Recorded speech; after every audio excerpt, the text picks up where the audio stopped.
तो 12 से कांग्रेस का चुनावी शंखनाद होने वाला है। आपको बता दें कि कांग्रेस ने ईआरसीपी को बनाया चुनावी हथियार। ईआरसीपी पर केंद्र सरकार को कांग्रेस घेरेगी और कांग्रेस अध्यक्ष मल्लिकार्जुन खड़गे इसमें शामिल होंगे। सीएम गहलोत समेत कई नेता इसमें शामिल होंगे और आज डोल तालाब के पाल पर यह आयोजन होने वाला है।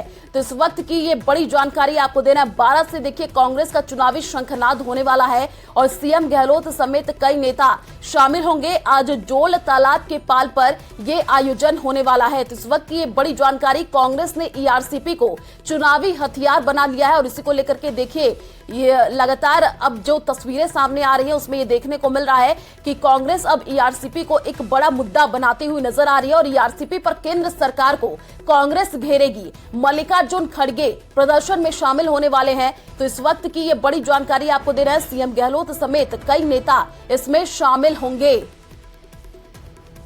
और ज्यादा जानकारी के लिए संवाददाता विपिन हमारे साथ फोन लाइन पर जुड़ चुके हैं। विपिन, देखिए कांग्रेस ने ईआरसीपी को एक बड़ा हथियार बना लिया और आज केंद्र सरकार को घेरते हुए नजर आएंगे। मल्लिकार्जुन खड़गे और सीएम अशोक गहलोत भी इसमें शामिल होंगे। आज बड़ा प्रदर्शन किया जाएगा। बिल्कुल, देखिए 12 से ही कह सकते हैं कि राजस्थान की जो चुनावी शंखनाद है वो 12 से करने जा रही है कांग्रेस। और कांग्रेस पूरे 5 साल ईआरसीपी को लेकर केंद्र सरकार पर हमला बोलती रही, राष्ट्रीय परियोजना में इसको शामिल करने की मांग करती रही।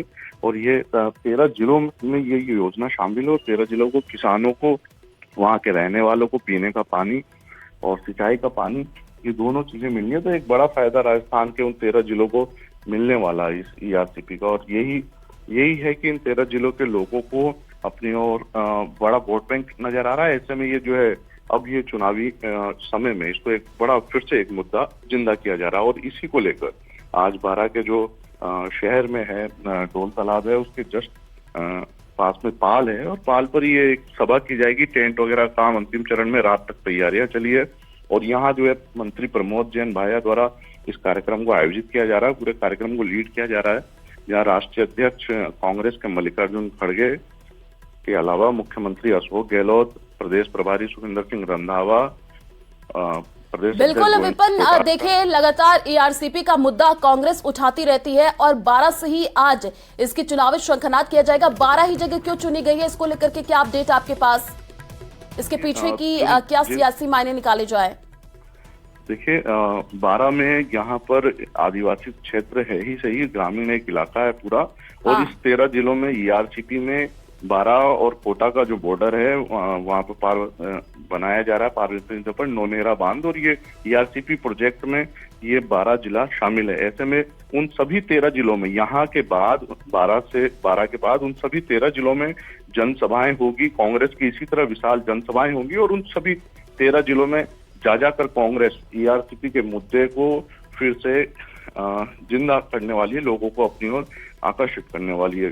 क्योंकि इन सभी 13 जिलों में यहाँ से शुरुआत होगी और 12 एक बॉर्डर एरिया भी है और यहाँ पर ईआरसीपी जो प्रोजेक्ट राजस्थान सरकार अपनी ओर। बिल्कुल विपिन, आप नजर बना करके रखिए इस खबर पर, आगे भी आपसे अपडेट लेंगे। फिलहाल शुक्रिया तमाम जानकारी साझा करने के लिए।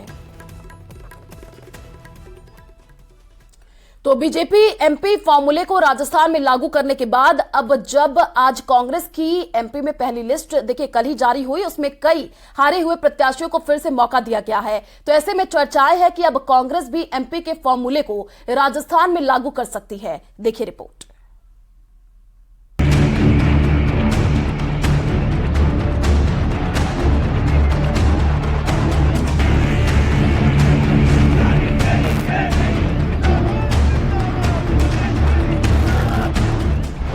एमपी में हारे प्रत्याशियों को मिला मौका।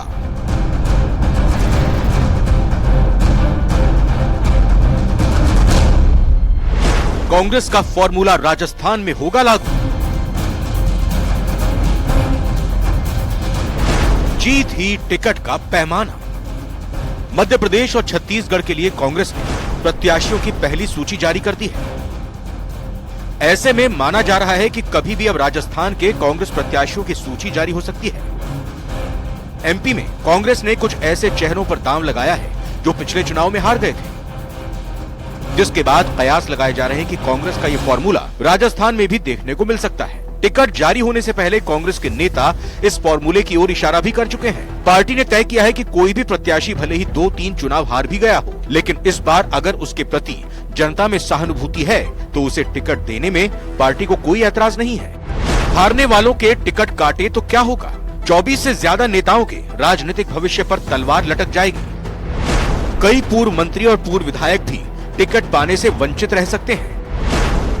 टिकट कटने पर नेता बागी होकर निर्दलीय चुनाव लड़ सकते हैं। इसलिए कांग्रेस पार्टी ने हार कर भी अपने क्षेत्र में सक्रिय रहे उन नेताओं की जीत की भी खूब संभावनाएं टटोली हैं, जो इस बार सर्वे में चुनाव जीत सकते हैं। 2 बार चुनाव हारने वाले जयपुर के मालवीय नगर से डॉक्टर अर्चना शर्मा, लूणकरणसर से वीरेंद्र बेनीवाल, श्री डूंगरगढ़ से मंगलाराम गोदारा, पुष्कर से नसीम अख्तर, जैतारण से दिलीप चौधरी, मनोहर थाना से कैलाश मीणा, डीग से मदन लाल वर्मा, सलूंगर से रघुवीर मीणा, गोगुंदा से मांगीलाल गरासिया, रानीवाड़ा से रतन देवासी, चौमू से भगवान साहेब सैनी, कुंभलगढ़ से गणेश परमार, शाहपुरा भीलवाड़ा से महावीर मोची, आहोर से सेवाराम पटेल, खाटोल से नानालाल निनामा, मकराना से जाकिर हुसैन कैसावत। इनके समेत कई ऐसे नेता हैं जो 2 बार विधानसभा का चुनाव हार चुके हैं। कांग्रेस पार्टी के नेताओं का भी साफ कहना है कि इस बार के चुनाव में अगर वो नेता जीतता दिख रहा है तो पार्टी को उसे फिर से टिकट देने में कोई परेशानी नहीं है। और सर्वे रिपोर्ट के अंदर उसकी जीत आनी चाहिए तो हम लोग टिकट देंगे। इस बार ये नहीं रखा है कि वो 2 बार आ रहा है, 3 बार आ रहा है। अगर इसकी रिपोर्ट सही आ रही है, क्योंकि कई बार आदमी 2 बार हारने के बाद भी उसमें पब्लिक में सहानुभूति होती है, जबरदस्त सहानुभूति होती है, तो तीसरी बार वो जबरदस्त वोटों से जीतता भी है। और तीसरी बार हारा हुआ तो मैं वही कह रहा हूँ कि हमारा शीर्ष नेतृत्व इसमें बिल्कुल सक्षम है कि हमने गाइडलाइन एक ही रखी है, जीता हुआ, टिका हुआ और वफादार हो। अगर वफादार है तो उसको टिकट देंगे, जीतने वाला आना चाहिए।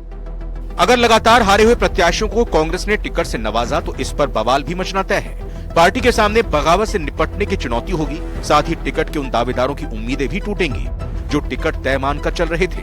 देखना होगा कि कांग्रेस का नया विनिंग फॉर्मूला क्या पराजय का बार-बार स्वाद चख चुके नेताओं की जीत की राह पर ले जा पाएगा। जयपुर से बाबूलाल धायल के साथ ब्यूरो रिपोर्ट, न्यूज़ 18 राजस्थान।